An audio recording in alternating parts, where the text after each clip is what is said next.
출애굽기 말씀 묵상하겠습니다. 출애굽기 1장 1절에서 14절까지입니다. 출애굽기 1장 1절로 14절 읽겠습니다. 야곱과 함께 각각 자기 가족을 데리고 애굽에 이른 이스라엘 아들들의 이름은 이러하니 루벤과 시몬과 레위와 유다와 이사갈과 스불론과 베냐민과 단과 납달리와 갓과 아셀이요 야곱의 허리에서 나온 사람이 모두 70이요 요셉은 애굽에 있었더라. 요셉과 그의 모든 형제와 그의 시대의 사람은 다 죽었고 이스라엘 자손은 생육하고 불어나 번성하고 매우 강하여 온 땅에 가득하게 되었더라. 요셉을 알지 못하는 새 왕이 일어나 애굽을 다스리더니 그가 그 백성에게 이르되 이 백성이 이스라엘 자손이 우리보다 많고 강하도다. 자 우리가 그들에게 대하여 지혜롭게 하자. 두렵건대 그들이 더 많게 되면 전쟁이 일어날 때에 우리 대적과 합하여 우리와 싸우고 이 땅에서 나갈까 하노라 하고 감독들을 그들 위에 세우고 그들에게 무거운 짐을 지워 괴롭게 하여 그들에게 바로를 위하여 국고성 비돔과 람셋을 건축하게 하니라. 그러나 학대를 받을수록 더욱 번성하여 퍼져나가니 애굽 사람이 이스라엘 자손으로 말미암아 근심하여 이스라엘 자손에게 일을 엄하게 시켜 어려운 노동으로 그들의 생활을 괴롭게 하니 곧 흙이기기와 벽돌 굽기와 농사의 여러 가지 일이라. 그 시키는 일이 모두 엄하였더라. 번성하며 강성한 언약의 백성들. 창세기의 이제 마지막은 요셉의 죽음이죠. 하나님께서 이스라엘 백성들 아브라함을 택하신 이후에 그들을 강성하게 하시겠다고 약속하셨어요. 아브라함은 이삭 하나를 낳고 이삭은 또 야곱을 통해서 12 아들을 주셨는데요. 그들을 애굽으로 인도하여 내시는 과정, 그게 이제 요셉이죠. 요셉을 먼저 보내셨고 그곳에서 이제 하나님의 나라의 비전을 키워가고 계시는 거예요. 그래서 아브라함에게 주신 약속은 내 자손이 하늘의 별과 같이 바다의 모래와 같이 많아지리라. 그러나 실제로 애굽에 내려온 야곱의 자손들은 70명이었더라. 그 70명을 가지고 어떻게 그 많은 숫자를 또 만들어낼까? 그런 과정을 지금 우리는 보는 겁니다. 애굽에서 이스라엘 백성들을 강성하게 하시고 그들을 하나님이 약속하신 가나안 땅으로 옮겨가는 과정이죠. 가나안 땅은 하나님의 나라입니다. 하나님이 다스리시는 하나님의 나라가 세워지는 곳이에요. 우리가 출애굽기 묵상하면서 가나안 땅, 즉 하나님의 나라를 세우고자 하는 하나님의 열정, 하나님의 마음을 볼 수 있을 겁니다. 그리고 하나님이 하시는 일을 보게 될 것입니다. 이 하나님의 역사는 지금도 변하지 않아서 우리를 통해서 이 땅에 이루어질 하나님의 나라를 계속해서 이루고 가시는 하나님의 마음과 뜻인 것입니다. 그 하나님은 어제나 오늘이나 영원토록 변함이 없으세요. 이 출애굽 과정을 통해서 역사하시는 하나님이 우리 하나님이심을 확신하면서 기대와 소망을 가지고 달려가는 저희들이 되어야 하겠습니다. 이스라엘 백성들의 미래, 오늘 우리가 주님과 함께 만들어가야 할 우리의 미래가 되는 것입니다. 이렇게 하나님이 어떤 생각을 가지고 어떤 뜻으로 그들의 삶을 이끌어 가시는가, 이걸 아는 것은 매우 중요합니다. 그것은 곧 우리의 미래에 일어날 하나님의 역사이기 때문이지요. 요셉의 마지막은 요셉이 죽으면서 무슨 말을 했죠? 나의 뼈를 가지고 가라 그랬어요. 가나안 땅에 가지고 가라. 비록 우리가 이 땅에 이렇게 나그네로 살아가지만은 우리는 반드시 가나안 땅에 들어가게 될 것이다. 그만큼 요셉은 하나님의 비전을 품고 살았던 사람, 하나님의 나라, 하나님의 언약의 말씀을 굳게 붙들고 살았고 마지막 순간까지도 하나님의 나라에 대한 소망을 잃지 않았어요. 그래서 그 자손들에게 우리는 이 땅에서 영원히 살지 않는다. 반드시 가나안 땅에 들어갈 것이다. 그렇습니다. 우리는 이 세상에 나그네와 같이 잠시 살다 가는 겁니다. 그래서 우리의 생각은 언제나 하나님의 나라에 초점을 두고 살아야 되겠죠. 이 땅에 이루어질 하나님의 나라, 장차 하나님 앞에 서게 될 천국의 소망을 두고 살아가는 사람들이 되어야 하는 것이지요. 1절에서 5절의 내용을 보면 애굽에서 내려온 야곱의 자손들의 이름이 기록되어 있죠. 70명, 12아들. 아브라함을 통해서 주신 언약의 말씀, 이것이 어떻게 성취되어지는가를 우리는 보게 될 것이에요. 70명이라고 하는 것은 아주 작은 숫자죠. 그런데 이 작은 숫자가 수백만의 사람들이 되는 거죠. 이걸 보면서 예수께서 천국의 비유를 말씀하신 그 말씀의 의미를 생각하게 되죠. 천국은 마치 겨자씨와 같은 것이다.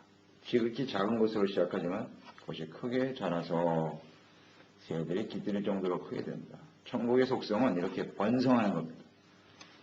번성케 되는 것이 하나님의 뜻이에요. 70명으로 시작했는데 애굽에서 나올 때의 숫자가 얼마나 되느냐. 전쟁에 임할 용사들 20세 이상의 남자만 계수를 하였는데 60만 3,550명. 수백만의 사람이 된 거죠. 70명의 사람이 시작해서. 기간이 한 430년 정도 걸렸습니다. 그럼 기간이 문제가 아니죠. 기간이 문제가 아닙니다. 그렇게 계속 번성할 수 있었다라고 하는 그 오랜 시간 동안 번성할 수 있었다고 하는 것은 하나님의 철저한 돌보심과 보호하심 속에서 이루어지는 것임을 알 수 있죠. 재앙이 일어나면요. 하루아침에도 수십만 명이 죽을 수 있어요. 그렇지 않아요? 그만큼 하나님이 함께 하시고 지켜주시고 보호해 주셨다는 겁니다. 하나님의 뜻에 의해서. 6절에 보면 요셉과 그의 모든 형제들이 다 죽었다 그랬어요. 다 죽었다. 한 세대가 죽은 거죠. 요셉의 세대가 죽고 그 다음 세대가 이제 일어난 거예요. 그래서 이 출애굽기가 기록된 이때 새로운 왕이 세워져서 이스라엘을 핍박하기 시작한 이 세대가 한 BC 1510년경이거든요. 그러면 이스라엘 백성들이 애굽으로 이주한 지 한 350년, 한 400년 동안 그 정도의 시간이 흘렀다고 봐야 됩니다. 그동안에 굉장히 많이 번성한 거죠. 번성하게 되었다는 거. 어느 정도냐? 7절에 나와 있죠. 온 땅이 가득했다 그랬어요. 생육, 번성, 매우 강하여 온 땅이 가득하게 되었다. 생육, 번성이라는 말은 어디에 나오는 말입니까, 여러분? 생육, 번성. 창세기에 나오죠. 하나님이 아담과 하와를 지으시고 생육하고 번성하라. multiplication이에요. 그러니까 막 계속 갑줄로 불어나는 거예요. 폭 이렇게 불어나는 걸 의미하는 거예요. 생육, 번성하라. 그러니까 하나님이 그때 주셨던 축복이 70명으로 시작되는 하나님의 백성들에게도 동일하게 주셨네요. 그러니까 하나님의 뜻은 생육, 번성에 있습니다. 네. 하나님이 이렇게 하나님의 다스림을 받는 하나님의 백성들이 이 땅에 많아지길 원하세요. 그게 아버지의 변함없는 뜻이에요. 그 말씀대로 이루어지죠? 이루어집니다. 그래서 온 땅에 가득하게 되었다. 누구도 해하지 못하도록 하나님이 그들을 고센 땅에 아주 확실하게 정착하고 거기서 번성할 수 있도록 돌봐주고 계시는 거예요. 생육 번성은 하나님의 뜻입니다. 주님의 약속이고요. 이런 것도 묵상해 보겠죠. 이스라엘 백성들이 이렇게 생육하고 번성하게 되었다. 그 뜻은 어디에 있죠? 왜 그들은 생육하고 번성해야 하는 것이죠? 가나안 땅에 가서 하나님의 나라를 세워야 하기 때문이다. 이걸 잊지 말아야 돼요. 우리는 앞으로 출애굽기 묵상하면서 가나안 땅에 대한 하나님의 나라에 대한 하나님의 계획과 뜻을 놓치면 안 돼요. 단편으로 보지 말란 말이에요. 그냥 우리가 생육하고 이 세상에서 생육하고 번성하기를 다 원하죠? 다 성공하기 원하죠? 잘 되기를 원하죠? 근데 그 성공과 번성의 초점이 어디냐는 거예요. 왜 우리가 번성하고 잘 돼야 되는데? 애굽에서 잘 먹고 잘 살기 위해서? 그렇다면 그 생육 번성은 아무 의미가 없어요. 이 세상에서 우리가 잘 되는 게 전부입니까? 의미가 없어요. 그건. 하나님의 나라, 가나안 땅에 들어가야 하기 때문에 이것은 준비 과정이죠. 그러니까 우리가 이 땅에 살면서 다 생육하고 번성하기 원하죠. 강하게 되어지기를 원합니다. 경제적으로도 그렇고 모든 사람들에게도 우리가 무시당하고 멸시당하는 사람이 아니라 영향력을 행사하는 힘 있는 인생을 살기 원하죠. 우리 자녀들에게도 그런 기대를 갖고 있겠죠. 그러면 그게 전부냐? 왜 번성해야 되는 거예요? 이걸 놓치면 안 돼요. 가장 중요한 문제인데 이걸 우리가 간혹 잊고 사는 것 같아요. 이 땅에 하나님의 나라를 이루기 위해서, 저 천성을 향해서 나가기 위해서 우리는 강성해져야 하는 것입니다. 우상이 가득한 세상에서 하나님의 나라를 세우기 위하여 가나안 땅에 지금 우상이 가득합니다. 지금 현재로는 그럼 몰아내고 그곳에 하나님의 나라를 세워야 한다. 오늘 이 세상 보세요. 우상이 가득하죠? 하나님 없습니다. 인본주의예요. 이곳에 하나님의 나라를 세우기 위해서 우리는 강성해져야 한다. 참 단순하고 간단한 명제인데 말이죠. 간단한 얘기야. 내용인데 여기에 우리가 초점을 맞추지 못하고 그냥 눈앞에 있는 것만 보고 사니까 하나님의 역사하실 수가 없는 거지. 간단한 문제인데 저희 하나님의 뜻을 잘 이해하고 주님을 따르는 저희들이 되어야겠습니다. 8절에 요셉을 알지 못하는 새 왕이 일어났다. 요셉을 알지 못했다라는 표현. 역사적으로 보면요. 이 왕이 누구냐? 역사책에 보면 힉소스 왕조가 있었는데 그들을 물리치고 18대 왕조가 일어났어요. 18대 왕조 세 번째 계승자인 투트모스 1세다. 이렇게 나와 있네요. 1539년에서 1514년경. 그러니까 이 투트모스 1세는 아주 야망이 큰 사람이었어요. 그래서 애굽의 영토를 넓히고 확장시키는 일에 주력했던 사람이에요. 주변 나라들을 정복하고 다스리려고 하는 그런 사람이었어요. 그런 마음을 가지고 이스라엘 백성들을 대하는 거죠. 그리고 그가 요셉을 알지 못했다. 이런 표현은 애굽의 역사에 있어서 그 요셉의 존재는 대단히 중요합니다. 전설적인 존재죠. 한마디로 말하면 요셉이 아니었다면 애굽의 왕조는 무너졌을 거예요. 다 굶어 죽었겠죠. 그만큼 전설적인 존재라고요. 이스라엘 백성들이 막 강성하는 모습을 보고 있으면서도 애굽의 왕조들은 그래 요셉을 알기 때문에 그를 통해서 저 이스라엘 백성들 때문에 우리가 살아남았다. 그런 생각을 하고 있었다는 얘기죠. 그런데 이 새롭게 일어나는 이 왕조는 요셉을 기억지 않았다는 것은 그의 공조를 인정하지 않았다는 것. 인정하지 않았다. 그러면서 이스라엘을 오직 자신의 정치적인 목적으로 이용하려고 하는 정치적인 야망을 이루기 위한 사람으로만 생각했죠. 그러니까 은혜에 대해서 전혀 인식하지 않는 사람. 애굽에게 있어서 이스라엘 민족은 은혜거든요. 은혜. 근데 은혜를 저버리는 사람이다. 오직 욕심으로 충만한 사람이었다. 그렇게 보면 되겠죠? 이런 성향을 가진 사람들은 무자비합니다. 자신의 욕망을 이루기 위해서는 무슨 짓이든지 하는 사람들이에요. 그러니까 이스라엘 백성들을 이제 그때부터 핍박하기 시작하는 거예요. 그가 생각했던 것은 이 세 가지네요. 숫자가 우리보다 너무 강하다는 거예요. 많다는 거예요. 사실 이게 약간 좀 과장됐죠. 이스라엘 백성들이 아무리 강성한다 할지라도 숫자가 많다 해도 애국 사람보다 많았겠습니까? 그럴 수는 없었을 거예요. 그만큼 이 세력이 자꾸 커지는 것을 두려워했다는 것이고 번성하는 속도가 매우 빠르다라는 겁니다. 그리고 또 하나는 전쟁이 일어나면 이들이 적과 연합해서 우리를 칠 수 있을 것이다. 이것은 우리 안에 있는 또 하나의 대적이다. 이렇게 보는 거예요. 그걸 두려워했던 것이고 또 하나는 이들이 곧 우리를 배신하고 떠날 것이다. 이런 생각을 갖고 있었네요. 이는 애굽에게 있어서 정치 경제적으로 보면 굉장히 큰 손실이죠. 그 많은 백성들이 빠져나간다고 하는 것은 이것을 절대 용납할 수 없다는 것입니다. 어떻게 해서든지 이 바로 왕은 이스라엘 백성들을 애굽에 주저앉히는 거죠. 거주하려고 하는 것이고, 그러나 하나님의 뜻은 어디에 있어요? 그 백성들을 가나안 땅으로 하나님의 나라로 옮겨가야 되는 것이고, 지금 이스라엘 백성들을 핍박하고 학대해서 자신의 백성으로 잡아 앉히려고 하는 것인데요. 이것은 하나님의 뜻에 대해서 정면 도전하는 것이죠.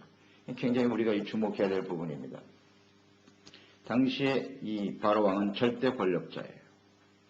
이스라엘 백성들이 숫자가 아무리 많아도 그의 권력 앞에서는 아무런 일도 할 수가 없어요. 학대하면 학대받아야 돼요. 그런 위치에 있는 사람이었다. 그가 생각하는 것, 계획들, 이 모든 것이 다 하나님의 뜻을 대적하는 일이다. 그 결과는 어떻게 나타날고, 그 상황을 보세요. 바로 왕이 훨씬 힘있어 보이지 않습니까? 아무리 수많은 수백만의 지금 이스라엘 백성들이 있습니다만은 생육하고 번성하고 강해졌다고 하지만 애국 바로 왕의 권력 앞에는 힘을 쓸 수가 없네요. 없습니다. 과연 하나님께서 어떻게 하실까? 굉장히 기대가 되지 않습니까?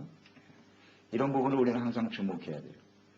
지금 외면적으로 보면요, 우리가 이 땅에 하나님의 자녀로 살아가고 있는데요, 세상에 정치 권력을 가진 사람도 있고 세상에 힘을 가진 사람들을 보세요. 돈이 힘이기도 하고요. 그런 사람들 앞에서 우리 그리스도인들의 모습이라고 하는 것은 너무나 약해 보이지 않습니까? 아주 미약해 보이잖아요. 그들이 능력으로 권력으로 짓누르면 우리는 꼼짝할 수 없는. 그런데 과연 그런 상황 속에서 말이죠, 하나님이 어떻게 역사하실 것인가, 이런 걸 좀 우리는 잘 주목할 필요가 있어요. 근데 그 결과는 무엇인지 우리는 잘 알겠죠? 처음에 시작은 굉장히 강해 보이지 않습니까?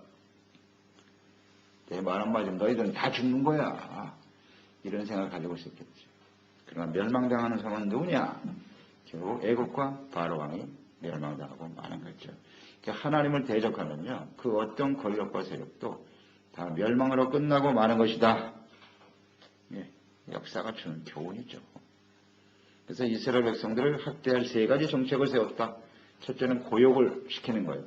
아주 고생스러운 노역을 시키고 노동을 통해서 다른 생각 못하게 만드는 거예요. 노예로, 종으로 학대했어요. 그래도 안 돼요. 그래서 그 다음엔 산파에게 명령하기를 남자가 출생하면 무조건 죽여라. 히브리 족속들이 산파에게 명령을 내린 거예요. 그런데도 이게 정리가 안 되니까 그 다음엔 남자로 출생한 아이들을 다 죽여라 그랬어요. 이렇게 핍박을 시작합니다. 그래서 11절로 14절의 내용이 이제 고욕을 시키는 내용이죠. 그들에게 성을 짓게 하였다. 국고성 비돔과 라암셋을 건축하게 하였습니다. 거기에 이 고센 땅이 좀 멀리 떨어져 있는 곳이기 때문에 좀 외지거든요. 거기에 이런 성을 짓는다고 하는 것은 사실 현실적으로 맞지 않는 것인데, 그들을 이제 고생시키기 위해서 성을 짓게 만드는 거죠.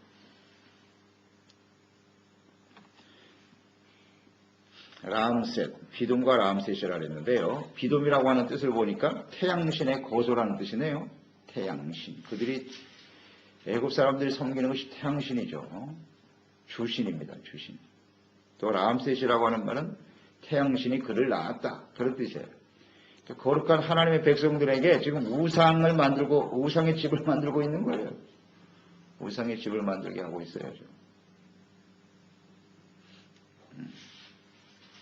그렇지만 학대를 받을수록 어떻게 되었더라? 더욱 번성하고 강해졌대요. 학대를 받으면 받을수록 강해졌더라. 막을 수가 없네요. 막을 수가 없어요.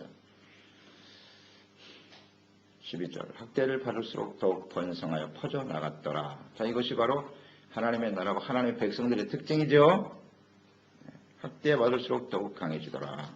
이것은 이스라엘 역사에 계속되는 것이고 지금도 계속되고 있지요.